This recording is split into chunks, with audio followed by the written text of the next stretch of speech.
കൊടുക്കുന്നുണ്ട്.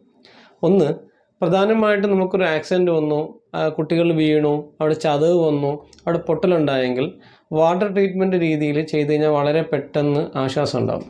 ഈവൻ ചെറിയ എല്ലിനുണ്ടാകുന്ന സ്ക്രാച്ചുകൾ പോലും വളരെ വേഗം സുഖപ്പെടുന്നതായിട്ട് കാണുന്നുണ്ട്. അതിന് ചെയ്യേണ്ടത് ഇത്രയാണ്: ഒന്ന് കാല് മടങ്ങുക, സൈക്കിളിൽ നിന്ന് വീഴുക, അല്ലെങ്കിൽ വണ്ടിയിൽ നിന്ന് വീഴുക, ഷോൾഡർ കുത്തി വീഴുക. ആ ഭാഗത്തേക്ക് ഹീറ്റ് ശരിക്കും എമിഷൻ ചെയ്യുകയും ആ ഭാഗത്ത് നീർക്കെട്ട് വരികയും ചെയ്യും.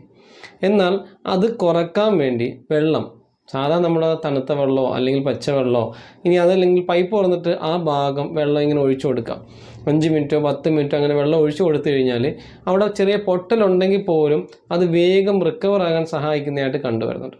അപ്പോൾ എന്തെങ്കിലും തരത്തിൽ നമുക്കറിയാവുന്ന ആൾക്കാരിൽ ഇങ്ങനെ വീണ് കഴിഞ്ഞാൽ ആ ഭാഗത്ത് എന്ത് ചെയ്യുക, കണ്ടിന്യൂസ് ആയിട്ട് വെള്ളം ഒഴിച്ചു കൊടുക്കുക. എത്രയും വേഗം അടുത്തൊരു ഫിസിഷ്യൻ അല്ലെങ്കിൽ ഡോക്ടറെ കാണിച്ച് വേണ്ട ചികിത്സ തേടുക. അക്യുപഞ്ചറിസ്റ്റ് ഉണ്ട്, അക്യുപഞ്ചറിസ്റ്റിനെ കാണുകയും കാണിക്കുകയും ചെയ്യാം. അതുപോലെ ഇപ്പോൾ നിങ്ങളായിട്ട്